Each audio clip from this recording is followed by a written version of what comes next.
do some bird dogs.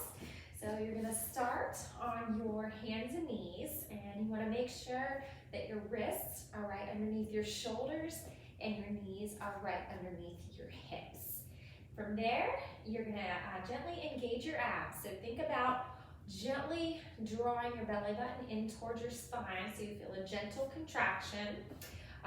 While you're contracting that, you should be able to breathe and you should be able to speak, okay? And then you're gonna, while keeping that engaged, you're gonna slowly lift one arm and your opposite leg, making sure that your back stays neutral, that you're not arching your back to get it up there. Pause for a couple seconds, come back down, and then you're gonna lift your opposite arm and leg.